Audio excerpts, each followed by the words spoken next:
This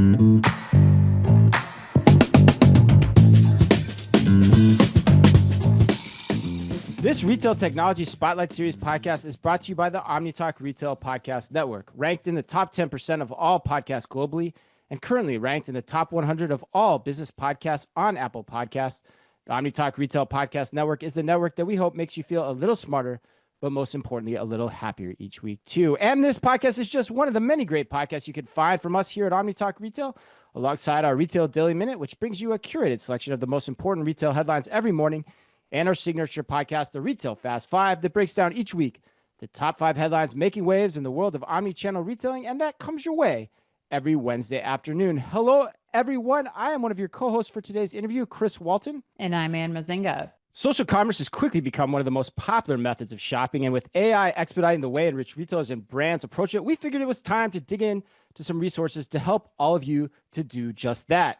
That's right, Chris. 2 things that we're going to do right off the bat. First, we want to make sure that you all know about a conference coming up called SOCOM. It is a must-attend conference if you're working on any social commerce strategy right now. It's the premier social conference in the US where brands, agencies, creators, and technology leaders are coming together for a full day of education, networking, and business building. Attendees and participants from SOCOM's inaugural event earlier this year included Elf Beauty, Gap Athleta, G Fuel, YouTube, Pinterest, TikTok Shop, LTK, Snap, and so many more that you're going to want to catch at the show. It takes place on Thursday, February 26th in Venice Beach, California. Quite the destination in February, I might say. You could go to SOCOM.live now to get tickets, and we'll make sure to have all of those details at the end of the show and in the show notes. But that is just the amuse-bouche. Don't take our word for it. Why would you do that? We've brought in 2, I would say, very seasoned experts onto the podcast today to talk about their social commerce and ad strategies at one of the largest retailers in the world to find out why they are planning to attend. So without further ado, please welcome Julie Haleluk, Global Head of Growth at Amazon Shoppable Video, and Wayne Purboo, VP of Amazon Advertising and Amazon Shoppable Video, to the show. Julie, Wayne, thank you for joining us from your beautiful studio at Amazon headquarters, I presume. Julie, how are you doing? I'm doing great. Excited to be here today. Good. Wayne, it's so great to have you. Thanks for taking the time with us today.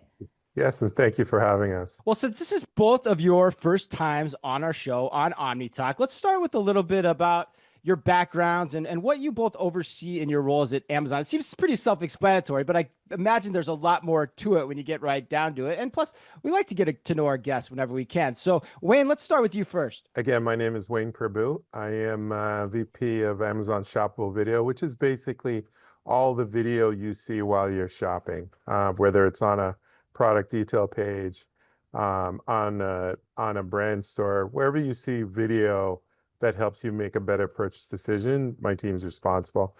As part of that remit, I have our Amazon Live, which is our live shopping product built for consumers that we've been running now for the last 6 years. Got it. And Julie, what about you? So I am global head of growth for Amazon Shoppable Video. And so growth means many things in every different place that you go. So for us, that means I lead revenue and marketing growth, but really it's about driving adoption with consumers, brands, and creators as this social commerce landscape that we've been talking about continues to grow and evolve. And Julie, in addition to your role at Amazon, you're also on the board of the SOCOM conference. And so I'd love to just get your perspective. This is a newer conference, but why do you think people should attend this? Who should attend? And what's kind of your like anticipation for this conference? What are you hoping to get out of it? I'm really excited about it. I think, it's such an evolving space. And in the last few years, watching the space grow, whether it's, social commerce and short form video, live shopping, the whole consumer journey of how they shop, everything is changing. And so I personally am really excited to get together with a bunch of different thought leaders, whether they're from brands, agencies, creators, other experiences across the ecosystem, I'm excited to talk to others and exchange ideas.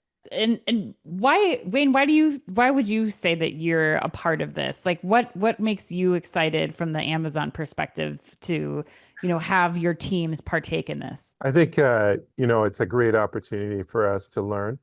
Mm-hmm. As Julie talked about, to gather new ideas, to either, debunk some of our ideas or add to what we're doing. So it's just a great opportunity to get like-minded people, folks who are, maybe trying different experiments, Mm-hmm. trying to just soak up as much as we possibly can. There's still a lot of ambiguity and a lot of opportunity. A lot of blue ocean out there around social commerce. I don't think it's done yet. And so I think that these conferences are important for us to attend and participate, share ideas, and, for us to grab as much insights as we possibly can. Yeah, just have that conversation, like you said, with Yeah. other people who are testing it and have Yeah. found things that are successful, that are not working so well. I mean, I Yeah. feel like we need more of those opportunities. Julie, as part of the board, what are you thinking through as far as like the big themes for this conference? What do you think those will be? Some of the themes that I'm excited to see will be how the journey is really shifting. The consumer isn't going just to one experience or another, or trying, one social commerce element versus another.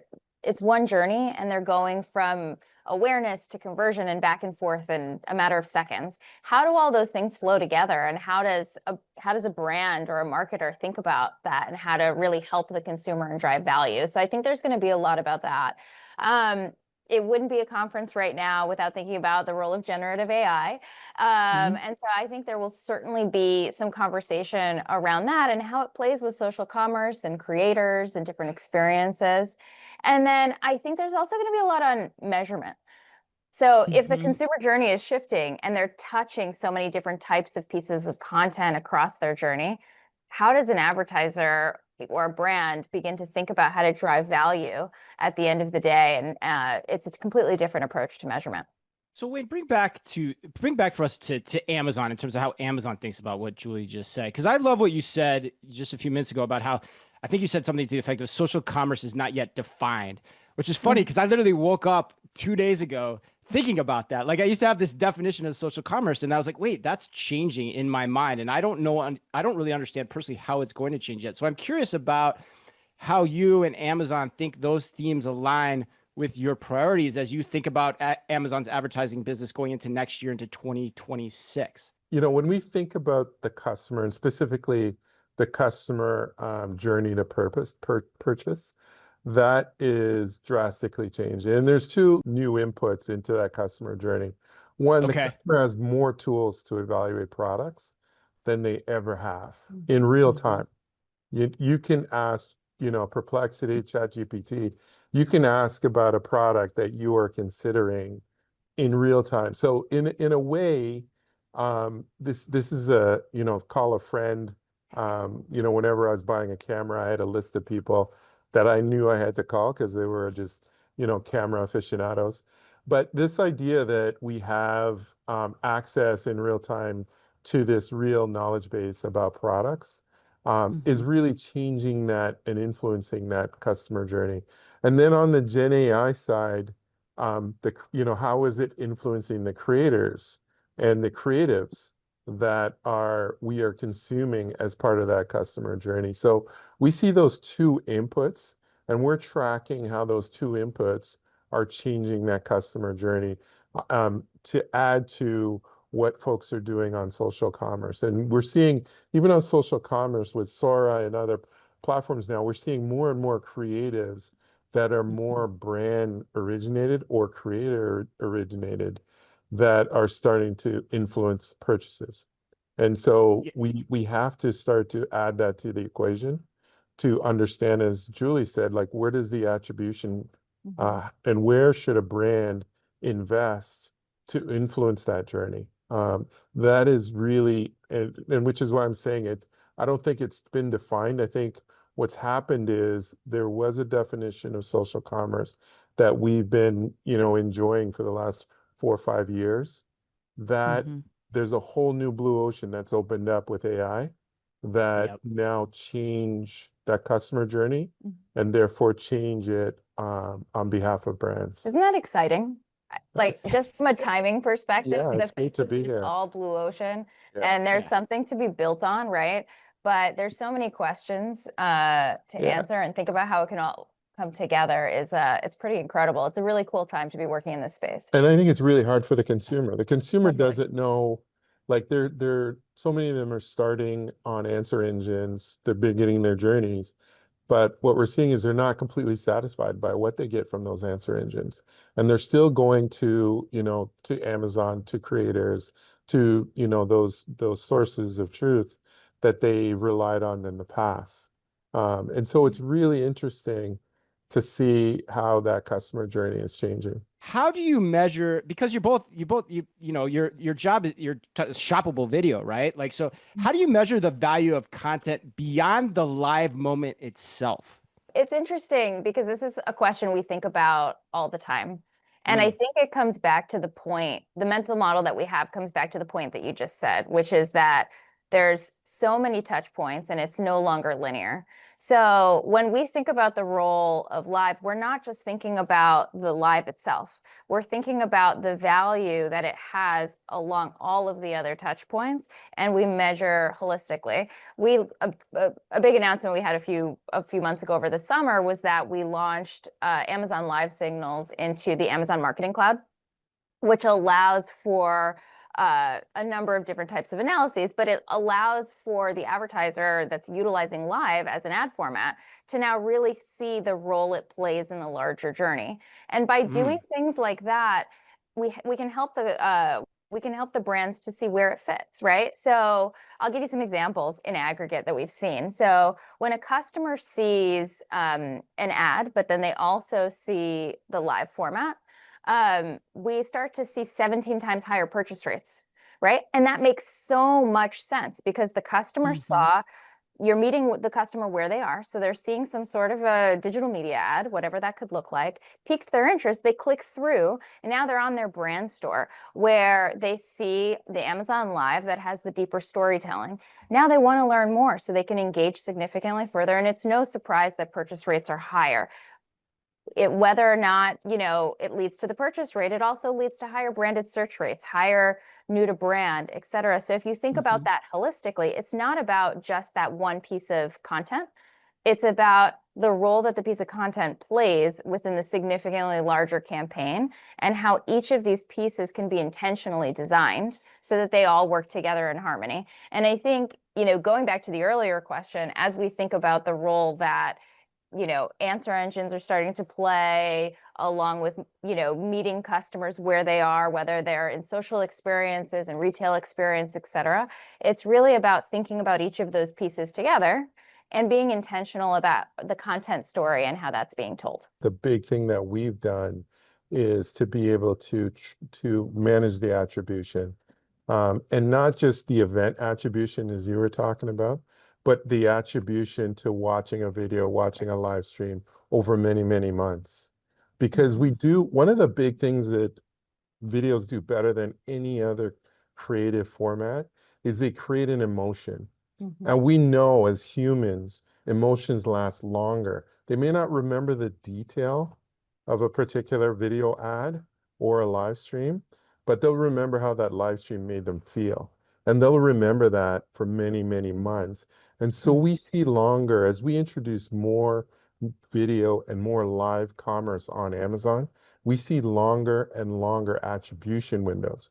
So being able to measure that attribution so that we're not just a lower funnel activation, we're seeing through these longer attribution windows, we're seeing more consideration and more importantly, more awareness and more brand building happening on Amazon through the use of video. So two things on that then, Wayne. I think one, for our audience, if you're listening to this, stop what you're doing right now and watch the video version of it because it's going to be more emotional based on what Wayne just said, 100%. Yes, good. And then two, I think you guys are hitting on something that's so important because content when it's done right is evergreen, especially video Yeah. content. It's Yes. evergreen. And that's the difference of people. When we talk to people that understand how content works, particularly shoppable content in this day and age, that's what separates those that get it from those that don't, that understand that dynamic. So I want to ask you then another question, a slightly different angle here. Now we talked about the video itself as a piece of content and how it should live, but like, what about the audience side of things? How do you think about audience building, specifically followers? How do you think about that in terms of, unlocking long-term growth? The thing that we've all learned most likely in the last several years is that creators have this incredible ability to make that one-to-many relationship feel personable and one-to-one. And that's because the person on the other end of the line feels like they know them and they trust them. And that is where that phone a friend came in, right? Yeah. And it all comes down to authenticity. So even if we talk about brands, whether it's the brand or the creator, you can have that emotional connection. And that's what video facilitates, right? And so if we think about the point of following, that's why it's so important. Because if you find that brand, that creator that you have that authentic connection with, right? And once you follow them, you are saying, I want to learn more about their content, their products, et cetera, as it comes up. And then you continue to see that value pay off over time in a number of different ways. So, Julie, I want to shift gears a little bit because I have a question that I've been dying to ask you. AI has changed so much of social commerce in general, but like it's just changing so much as we started to talk about at the beginning. But in a world where creators and humans are really driving these experiences, or have been for the last several years, how important are humans in social commerce? Like how do you see that element continuing to play out? And especially when we're starting to see, AI is helping us create unique content on our own. Does it have to be a human on the other side that's really helping us figure out, get that emotion, or figure out if we are going to develop confidence enough in a product to actually click buy? I think one of the things that we've been talking about, right, is that it's not just one touch point or one channel. I think I recently saw a study several months ago that showed it takes 20 touch points before a purchase for a brand, right? So bringing it back now to AI. AI could be one or multiple of those 20 touch points, right? Sure. But there's going to be multiple touch points, and they're all going to need to work together and build upon each other. And when it comes to AI, it's exciting because it can help drive so much efficiency, new ideas, it can create speed, but there is this human element in terms of really driving that emotional connection that Wayne was talking about. And I think the human is critical, whether it's how, that content journey is put together, right? Sure. And choosing the creative or the tagline or which video to surface if it's, AI generated content, for example, right? And how it all intentionally flows together, or even the human on the other end as a customer, right? Because as you're seeing all these pieces, how are you emotionally connected? So if I take Wayne's original camera example, if I'm searching for a camera, maybe I'm going to go to Perplexity or ChatGPT or whatever, or Rufus, and I'm going to say, here's what I'm looking for. Here's the criteria, build a table for me comparing these products and whatever else. But that's probably not enough, right? Then I'm also going to want to see a number of other things. I'm going to watch some video content. I'm going to think about all these things at the other end. And that emotional connection is part of it, because it's not just about, when we think emotional connection, the heartstrings, it's also trust, right? Right. Trust is so tied to that connection, and humanity is a big part of it. So AI is really, really exciting, but it doesn't mean that AI replaces that piece. It's how the two can evolve together. And my mental model around this, and I'm a little bit older than everybody else, but when Amazon was started and we talked about e-commerce, we talked about, retail, stores, physical stores and retail going away, because we had this other purchase path that was e-commerce that was so simple. We click on it, broader selection, lower prices, but physical stores are still around. Right.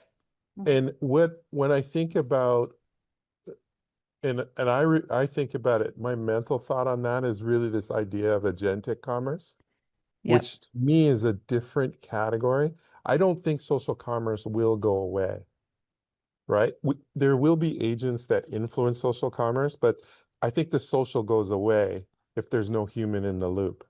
Sure. You know what I mean? There's no such thing So like, yes. And yeah. so for me, my mental model is there's social commerce where there are humans interacting with humans, right? There's a hybrid where it's humans interacting with agents.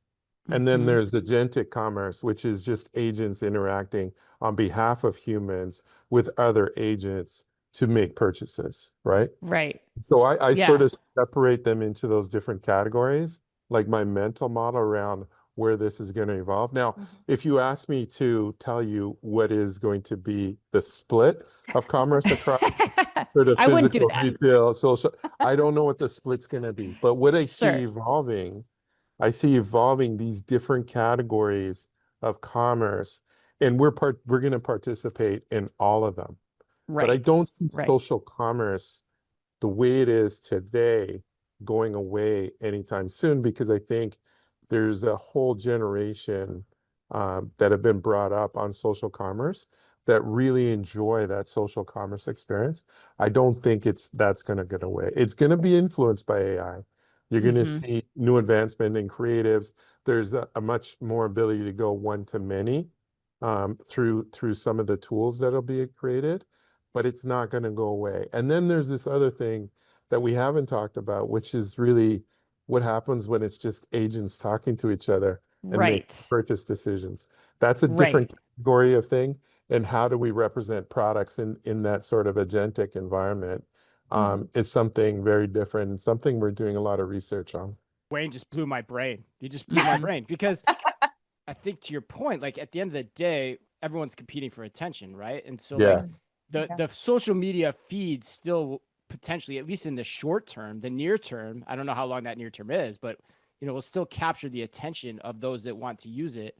And the agentic AI browsers, so to speak, or the chat GPTs or whatever, the language processing browsers will start to capture more and more of a share of attention too. And Yes. yeah, and then the two will morph too at some point, right? That's Mhm. that's where you're That's what you're saying. the hybrid. That's what makes it really interesting, right? Is that like the journey just keeps getting more and more complicated. Yeah. So how does and when you ask about where's the human in it, the human has to navigate that complicated journey, right? Yeah. And it's on Right. us to figure out how to make it smooth and easy and make these things work together as they continue to evolve. For a brand and for Amazon, it's all about helping customers make better purchase decisions. Yeah. Right. Mhm. Right. And making sure the humans in the loop, they have the right information.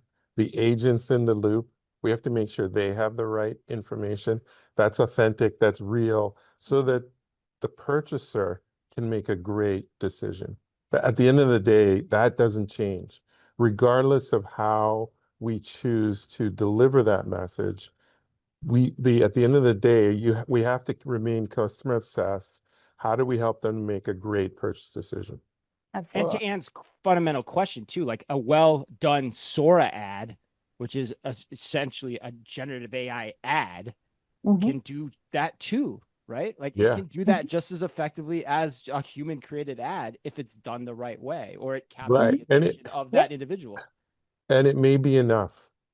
It may Right. be enough to help the customer make a great purchase decision. Totally. Or And you need the human to come up with that concept though too still. I think that's where you get into what Julie's saying about the tools coming in and figuring out like then use AI to figure out versioning and specific indications of specific questions that you asked about that camera, and then you're changing the content of the video, the shoppable video, based on those things. to your point, like one of the things we're investigating is the whole idea of all of our live streams have a show arc in terms of when customers actually respond. Do you know what I mean? One of the things we do here is we try to remove the glass between the customer and the creator so that we can give the creator real feedback about what's going on with their audience, and the creator can react to that, right, in real time. And again, it's trying to make it as human as possible, using the tools we have to make it more human. But this idea of a show arc we can tell you within any given live stream what the creator said that got a reaction, whether it's a, they clicked to buy something, or they clicked on follow, or they started to enter in chat. Like being able to understand that show arc and then feed that into generative AI so that we can educate future creators about here's the best practices in creating content for Amazon Live. It's all part of like what we're using AI to help us to do. Or even to take that generative AI and to be able to think about, okay, well, that's the clip that I need because that's what customers want. And so that's what I'm going to put on my product detail page because that's what's actually, that's the question that they have, right? And it's all, and this content answers that, right? So it's really, I love what Wayne said about remaining customer obsessed. And I feel every Amazonian says this, but it's very true. It's very true in everything that we do. Because at the end of the day, whether everything that we're talking about is really about creating that value for the customer at the end of the day. And we know we're doing well, right? If the content is driving those signals from customers, that it's helpful for them, whether that's helping them know what to search for or making a purchase or just watching, right? So when we've talked a little bit about it, we've mentioned the word a couple times, agentic. And so, and you kind of talked about it too, when you said like, you may be interacting with agents. So in your mind, given your expertise and your long time in the business, what do you think it's important for the brands and retailers that are listening? Where should they be investing right now when they have to capture the attention of not just the customer, but the agent that's shopping on behalf of the customer too? Yeah, I was just talking to a brand about this in the UK a couple of weeks ago. They really need to scour the internet and understand what data is out there about their brand. Because this is the training material for all of these agents. And a lot of the times, we were I can't say the brand, but they were talking about there are parts on their own website they haven't touched in years. Right. And what they have to understand is the agents will read all of those, every page on every website, and come back with a point of view of what that brand is or what that product is that may be filled with inaccuracy. And so being really good custodians of the data about your brand that is available, publicly available. Now, there's some of it from, on Reddit and other consumer sites that you don't control. But the first step is all the data that's out there about your products and your brand. You need to clean that up and make sure it's constantly up to date. The websites can't be up there for years and not get, revitalized and with the latest and greatest information. Otherwise, these agents will read this information and propagate it very, very rapidly. And so one of the things that I was coaching this brand about is take a deep dive into all of your publicly available data that are exposed to the crawlers for AI, and make sure that has the most up-to-date, accurate point of view. Yeah, easier said than done for sure. And but Julie, to your point, and before I even ask this question, I just want to say this has been a fabulous conversation. Like I am absolutely loving this. Like probably one of my favorite conversations we've had of all of 2025. And wouldn't you say, like, thus far? Easily. Yes. 100%. So Julie, I want to get you out of here on this. I want you to put your prediction hat on. What innovations do you see coming next? Like we just had Sora just like a couple of weeks ago, and that blew the doors off everything. But what innovations do you see coming next that are going to evolve in terms of how customers shop video on Amazon or other platforms? Like, how would you wrap that all up for our audience? So I think there's, of course, a lot of things when it comes to Gen AI that are coming that I'm very excited about. But if I go in a different direction, I think from an experiential perspective, there's so much investment and thought going on around just making the journey easier for customers, just making, like, removing the glass, like Wayne said, or just making life simpler.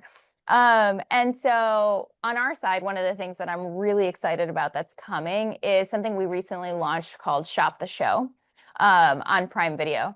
And really what it is we've all been there where we're watching the big screen and we're inspired by something we see maybe a little bit too much on my end, where I see something and I'm like, oh, I want that, pillow or that bag, those sunglasses, whatever it is, I'm telling too much.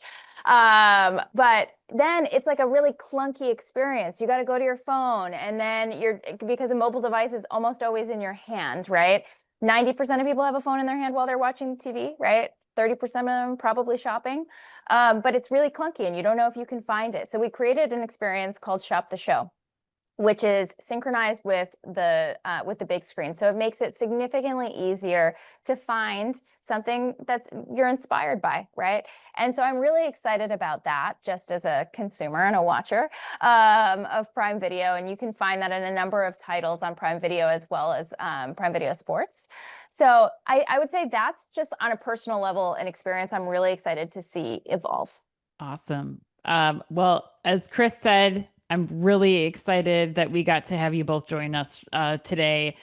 It was so insightful. You gave us so much to keep thinking about as we continue on our days and weeks ahead. We want to thank you both for your time today. And to all our listeners, you can join the Amazon team at the SOCOM conference on Thursday, February 26th in Venice Beach, California. You just head to SOCOM.live. That's SOCOM Live, SOCOM.live. We hope that you can all make it so that you can continue the conversations that we just had with Julie and Wayne. All right, that wraps us up. Today's podcast was produced, of course, with the help and support of Ella Siriord. Thanks to Julie and Wayne, and for all of you that listened in, or if you took Wayne's advice, watch the video too. So on behalf of all of us at OmniTalk, be careful out there.